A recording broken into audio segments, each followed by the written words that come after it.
Time to go to work after a 2-week break. Can't wait to come home to my puzzle. Oh, that's a cute ride. Okay, I would chat with you on the way to work, but I'm supposed to be getting all the reading in, like readjusting to working and also being a reader. Been on a 2-week break for Chinese New Year, but now I'm back to work, but I don't want to drop my reading. So I'm gonna read while walking to work. How am I reading while walking? On my phone, of course. Oh, happy Chinese New Year. Okay, to have a successful reading day back at work, we're gonna need to utilize these. Don't forget. Okay, got my life organized. Now to exchange money. Okay, I'm off to deliver my hongbao, red envelopes. I like to start in the cafeteria because, you know, they treat me right in the cafeteria. So the red envelope is good luck to the giver and the receiver, and a nice little thank you for people that take care of us. Fish and chips day. Ketchup is a vegetable, right? We are having glorious blue skies. 70 degrees out. Oh, man. It was 45 this morning, so I'm enjoying the heat. I have to teach Vespers in 20 minutes. So if this is the end of the vlog, it's because I got stuck in chemistry purgatory. Hello, it's Doris with Aldi Books.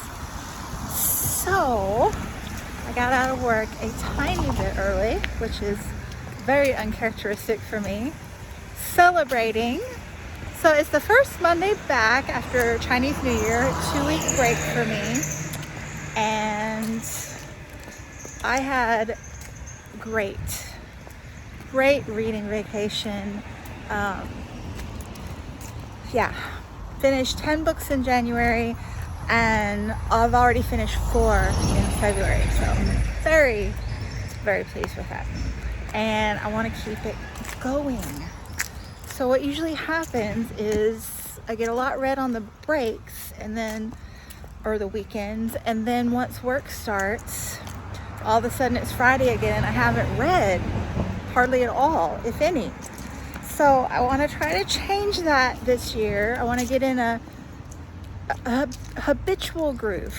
I want to do some little atomic habit stacking, because I think, here's what I think. Like this morning, I only read like 3-4 pages, digital pages, walking to the school bus, which is not much at all. And that's all I've read all day. Except for the audiobook. I did get to listen to an hour and a half of my audiobook,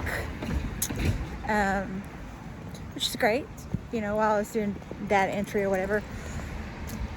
And I think that if I make a habit of reading, even if it's just a really tiny amount,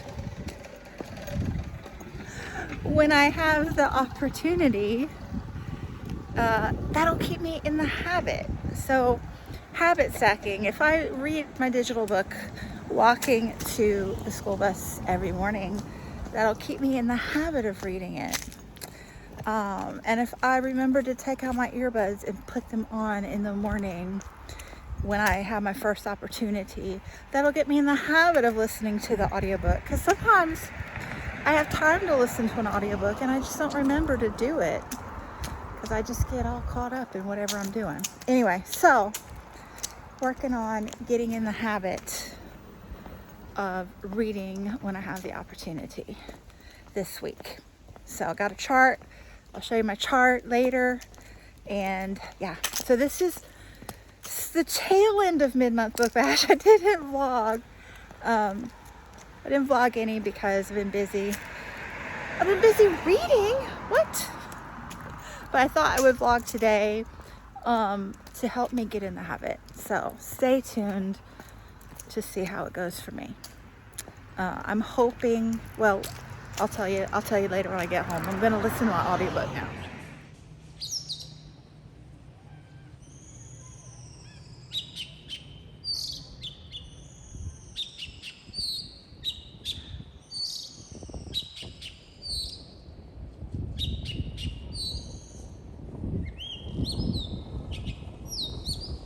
So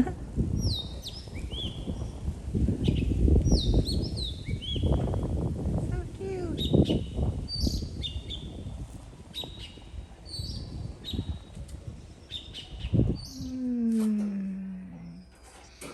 My boyfriend got me flowers again. Beautiful. So this week I want to try to finish Ship of Magic by Robin Hobb. I'm listening to that on audiobook. And Edna Ferber's So Big, which I'm buddy reading with Joe, and also one more BookTube prize book. So I wrote down where I started, and I'm going to write down my progress each day to try to encourage myself during the work week to chip away at them. I'll let you know how I go today later on. Now I'm going to work on my beautiful puzzle. I'm listening to my audiobook. And look, have you ever seen a puzzle like this? So it's 1,000 pieces, but it's divided into 250 piece quadrants, which you can see how hard this puzzle would be otherwise. But I put that together last night in a couple hours because it's just like a 250 piece puzzle.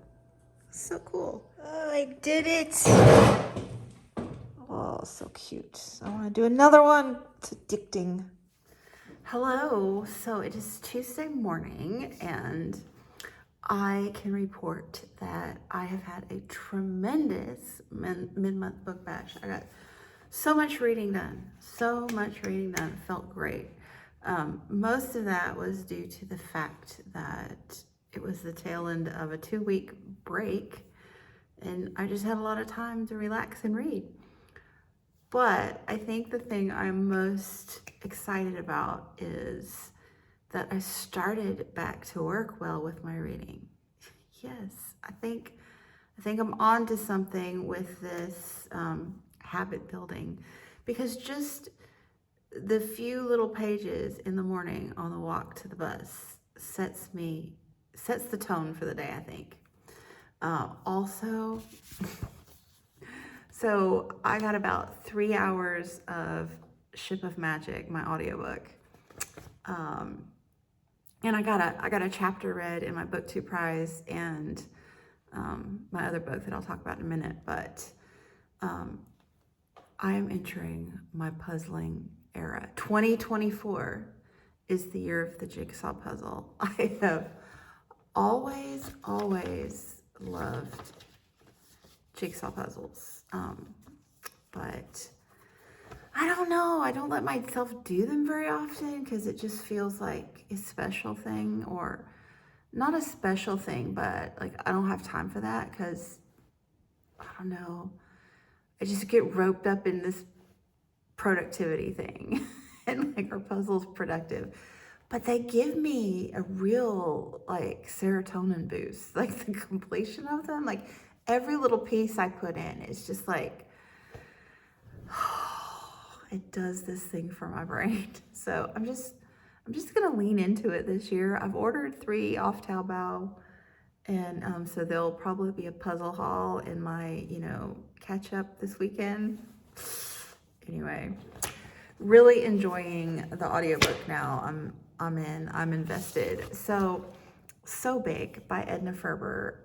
This is her Pulitzer Prize winner, and I just don't know why she's not more talked about. She's a classic. Like, this is my second, and I think there are several of hers that are just really, really classics. So, I mean, I was chatting with Joe Smith about it. We're buddy reading this, and she said she hasn't heard about it much either on BookTube or out and about, but a couple of her friends have actually picked her up recently and liked this one, so really excited.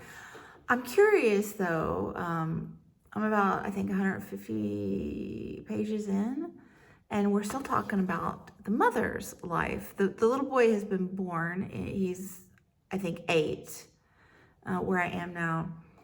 But I thought the book was about him, but it seems that half the book is going to be about her. So that's a very interesting setup.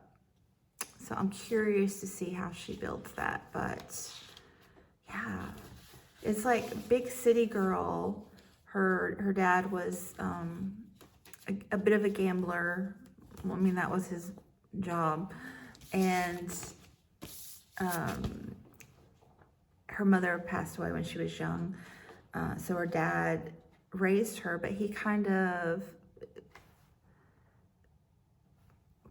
cotton ball, like, what am I saying? The word, he cocooned her. He gave her a gentle upbringing. He protected her from, life, even though he was a gambler.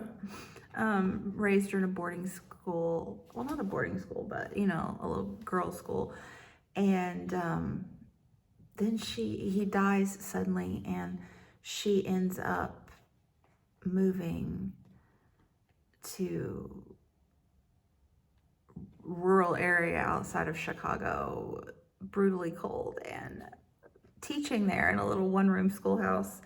And yeah, she's becoming a farm woman. So it's very interesting, but just very gently told. So yeah, anyway, things are going very well. My reading, I feel like 2025 is going to be a good year for reading too. Reading and puzzles. And what else? Anyway, thanks so much for watching, and I'll be back soon. Bye.